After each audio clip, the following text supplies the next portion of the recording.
Chief minister के चंद्रशेखर राव ने रियासत के अवाम को बोनाल त्योहार की मुबारकबाद दी, जिसका जुमेरात को गोलकुंडा के जगदम्बा मंदिर में आगाज हुआ।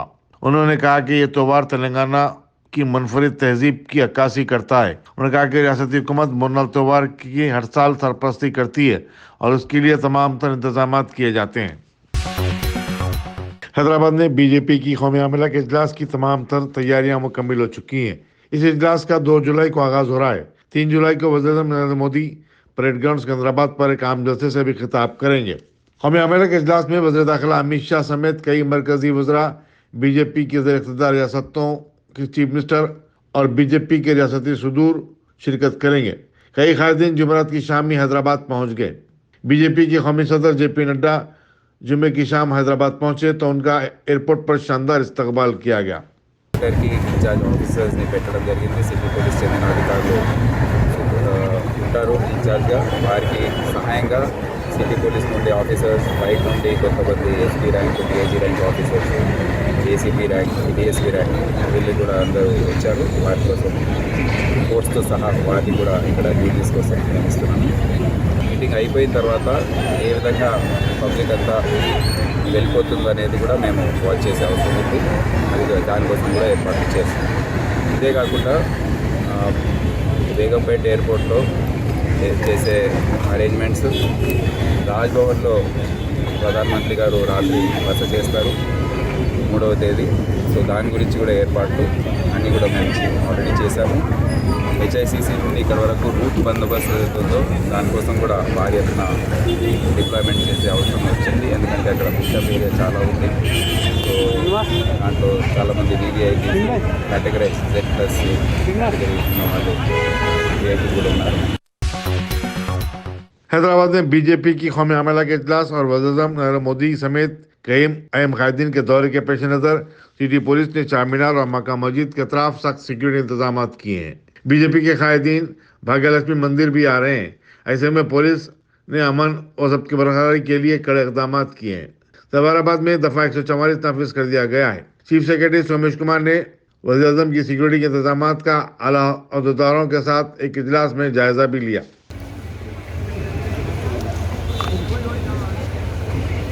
दो मिनट वक्त ही होगा आपका रघु साहब। कार्यकारिणी हो रही है सर हैदराबाद में, क्या क्या मुद्दे होंगे कार्यकारिणी में? भारतीय जनता पार्टी एक ऐसी पार्टी है जो हर 3 महीने में मंडल से जिला से लेकर राष्ट्रीय स्तर तक इस कार्यकारिणी के बैठक में वर्तमान में जो देश की राजनीति है उस पर विस्तृत रूप से चर्चा होती है, फिर एक निर्णय होता है और उस निर्णय के अनुसार पार्टी फिर। CPM के कौमी सेक्रेटरी के नारायण ने गरवली में के किसानों के साथ जो अपने मुतालबात की तायद में एहतजाज कर रहे हैं, पुलिस के सलूक की मजम्मत की। उन्होंने कहा कि एहतजाजी किसानों को गिरफ्तार करने के बाद कड़ियाँ पहनाकर उन्हें अदालत में ले जाया गया।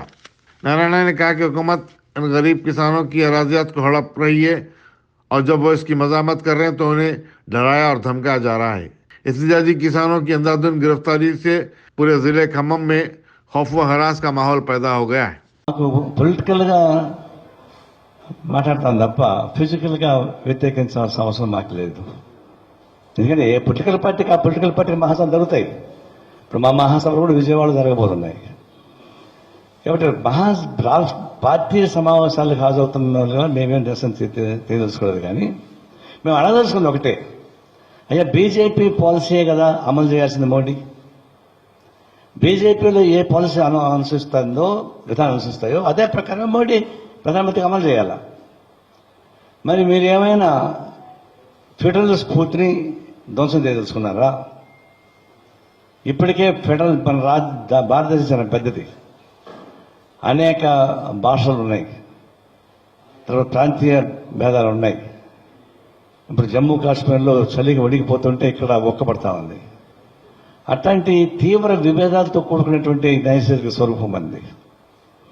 అదే సందర్భంలోనే రాష్ట్రాల్లో కూడా రాజకీయ పార్టీలు వాళ్ళకి ఇష్టం వచ్చిన రాజకీయ పార్టీలు ఎన్నుకుంటున్నారు. కేంద్రంలో ఏ రాజకీయ పార్టీ ఉంటే అదే రాజకీయ పార్టీ కింద కూడా ఉండాలనేటువంటి నిబంధన లేదు మన దగ్గర.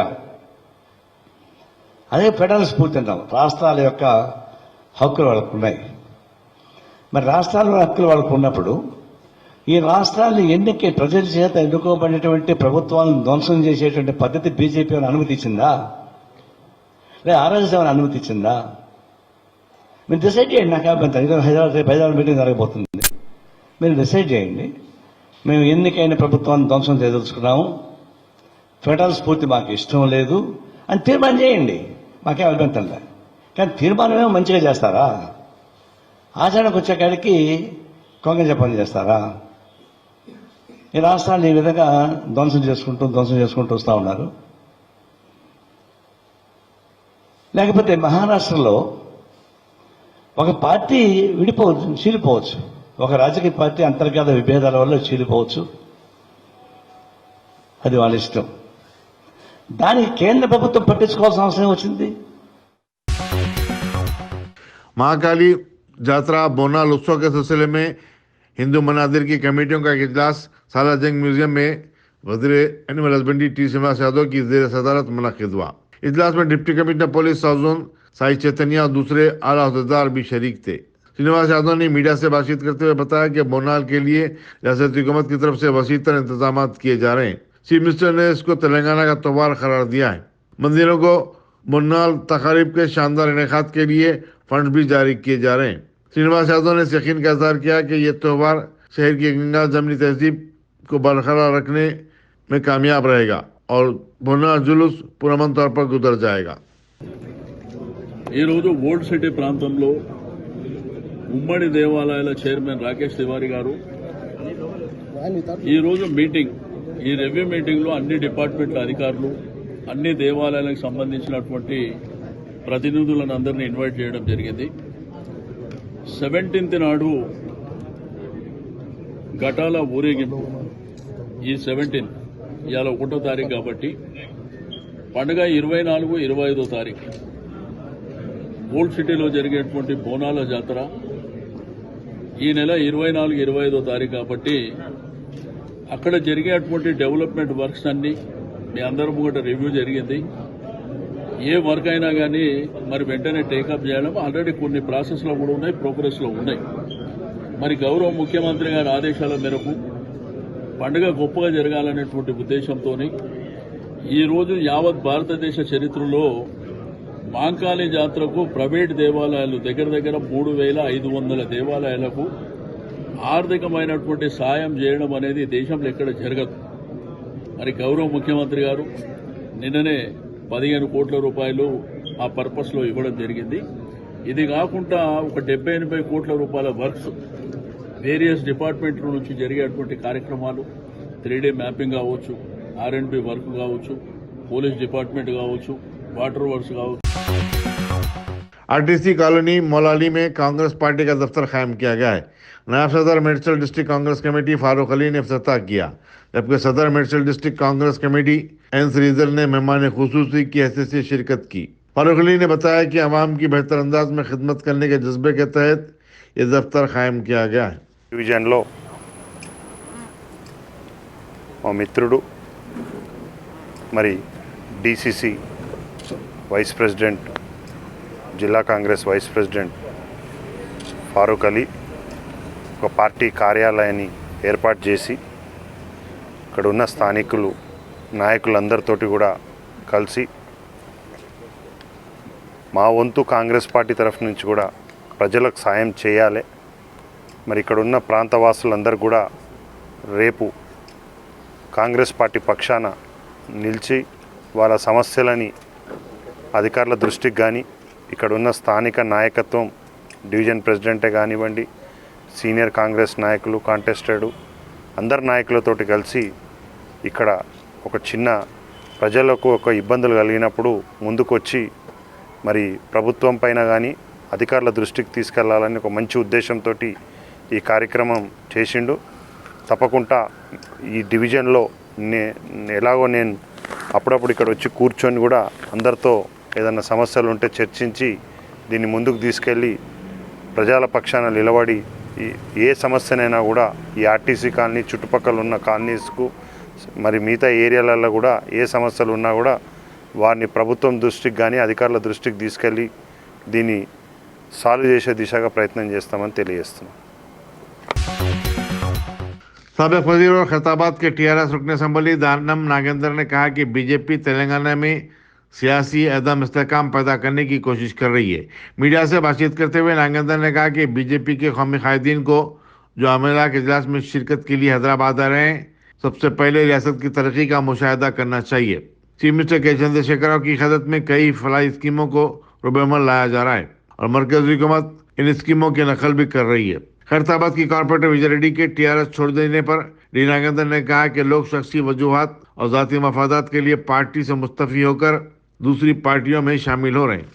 कल से जो हैदराबाद में बीजेपी का जो executive all India executive meeting चलने वाला है, बीजेपी पार्टी अब सब लोगों को मालूम है, हिंदुस्तान के अवाम को मालूम है, एक फिरका परस्त ताकत है। आज हिंदुस्तान के अंदर जो भी एक स्टेबल गवर्नमेंट रहता उसको गिराने का जो साजिश जो बीजेपी रचा रही है, उसका जवाब जो है आने वाले दिनों में हिंदुस्तान की जवाब जरूर देगी। और जो है ये फिरका परस्त ताकतों को जो है मुंह तोड़ जवाब देने का वक्त आ चुका है। मोदी सरकार जो है गरीबों के आज जो है खून के साथ उन्होंने होली खेल रहे, लेकिन उसका जवाब इंशाल्लाह ज़रूर जो है अवाम देगा। तेलंगाना के अवाम तो ज़रूर रेडी है, आज कमर कस के बड़ी रेडी है मोदी को जवाब देने की। आज जो है टीआरएस पार्टी जो तरक्की आज तेलंगाना में हो, हैदराबाद में हो, इतना अच्छा तरक्की होने के सरकार के साथ में रह के उस तरक्की में हम भी शामिल होना बोलकर लोग आज जो है बारी से बारी तेजाब में जो है टीआरएस पार्टी में लोग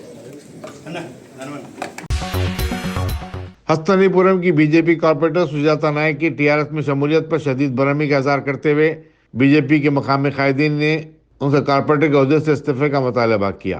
पार्टी कारकुनों ने करमनघाट में सुजाता नायक की रिहाइशगाह के बाहर एहतजाजी मुजाहरा किया। सदर हस्तनीपुरम डिवीजन नरेश यादव ने मुजाहरे की क़यादत की। उन्होंने इल्जाम आयद किया कि दौलत के लालच में सुजाता ने दल बदली की है। टीआरएस के रुकन असम्बली सुधीर रेड्डी बीजेपी के लीडरों को दल बदली के लिए उकसा रहे हैं। तेलंगाना और आंध्र प्रदेश के आज़मीन हज ने जुमे को हरम शरीफ में खुशू व खुजू के साथ नमाज जुमा अदा की। सदरनशीन हज कमेटी मोहम्मद सलीम ने बताया कि आज़मीन को हुकूमत सऊदी अरब की जानिब से तमाम तरह सहूलियात फराहम की जा रही हैं। आज़मीन की रहनुमाई के लिए 400 से ज़ायद वॉलंटियर्स और 600 से ज़ायद मुलाजिमीन हरम में तैनात हैं। आज़मीन को 24 घंटे तिब्बी सहूलत फराहम की जा रही है, जहाँ सरकर्दा डॉक्टर्स और तजुर्बेकार तिब्बी अमला मौजूद है। तेलंगाना में हज साल 2022 के लिए हज कैंप के इनेकाद पर एग्जीक्यूटिव ऑफिसर रियासती हज कमेटी बी शफीउल्लाह ने तमाम मुकम्मजात और वॉलंटियरों से इज़हार तशक्कुर किया। उन्होंने कहा कि इन तमाम की मेहनत से हज कैंप का कामयाबी के साथ इख्तिताम अमल में आया। हज कैंप में सरगर्म खिदमत अंजाम देने वालों को उन्होंने तहनीत भी पेश की। इस सिलसिले में मुनक़दा तकरीब में मौलाना अंसार अनवर ने नात शरीफ पेश की, जबकि मौलाना मोहम्मद अबरार की दुआ पर तकरीब का इख्तिताम अमल में आया। इंटरनेशनल डॉक्टर्स डे के मौके पर केयर हॉस्पिटल नामपल्ली में एक खुसूसी तकरीब मुनक़िद हुई। मजलिस के रुकन क़ानून कौंसल अमीन हसन जाफरी ने मेहमान खुसूसी की हैसियत से शिरकत की। उन्होंने 25 साल से केयर हॉस्पिटल की तिबी खिदमात को सराहा और कहा कि केयर हॉस्पिटल ने कोविड-19 के बहरान के वक्त भी नुमाया खिदमात अंजाम दी हैं। तकरीब से consultant neurologist doctor Hussaini, doctor Prabhakar और डॉक्टर गोवर्धन ने भी खिताब किया। कामरान हुसैन है, मैं हॉस्पिटल चीफ ऑपरेटिंग ऑफिसर हूँ केयर हॉस्पिटल नामपल्ली।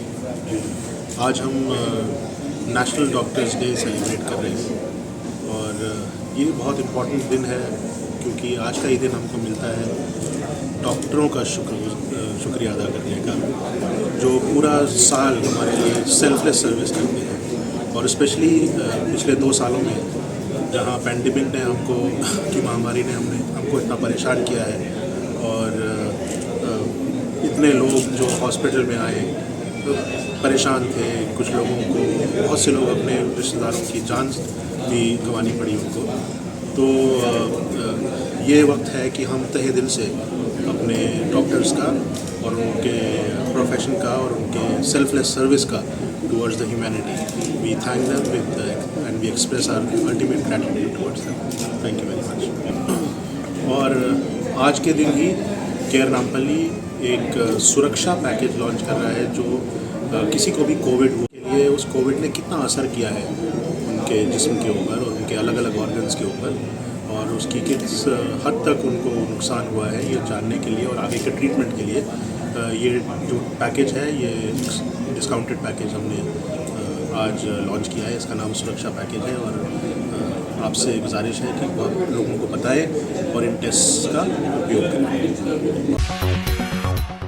बल्दी डिवीजन चरलापल्ली में साफ सफाई के नाक़िस इंतजाम पर मकामी अवाम में सख्त बरहमी पाई जाती है। उनका कहना है कि इलाका जात वीएन रेड्डी कॉलोनी, शीशु, साई नगर वगैरह में कचरे के अंबार से ताफुन फैल रहा है। कुशाईगुड़ा डी मार्ट के पास बद जानवरों और आवारा कुत्तों की कसरत से लोगों का आना जाना दुश्वार हो गया है। जेएसएमसी कापरा सर्कल के अरबाब जिम्मेदार से सिलसिले में तवज्जो दिलाई गई, लेकिन इन मसाइल का अब तक कोई हल नहीं निकला। महाराष्ट्र के गवर्नर भगत सिंह कोश्यारी ने नए चीफ मिनिस्टर एकनाथ शिंदे को 4 जुलाई को ऐवान में अपनी अक्सरियत साबित करने की हिदायत दी है। उद्धव ठाकरे के चारशंबे के दिन चीफ मिनिस्टर के ओहदे से इस्तीफे के बाद रियासत की सियासत में एक जबरदस्त उछाल आया है।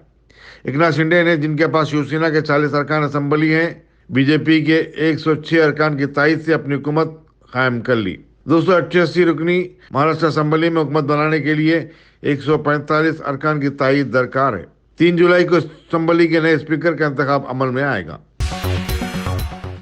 सुप्रीम कोर्ट ने बीजेपी की साबिका कौमी तर्जुमान नूपुर शर्मा की तजनीश की और कहा कि शान रिसालत में गुस्ताखी से मुतालिक उनके बयान से मुल्क में अफसोसनाक वाक़यात पेश आ रहे हैं। अदालत ने नूपुर शर्मा के खिलाफ मुख्तलिफ रियासतों में दायर एफआईआर को यकजा करने से मुतालिक दरख्वास्त को मुस्तरद कर दिया और कहा कि उनके बयान का मकसद सियासी शोहरत हासिल करना हो सकता है या किसी सियासी एजेंडे का हिस्सा भी है या फिर मुनाफरत फैलाने की कोशिश है।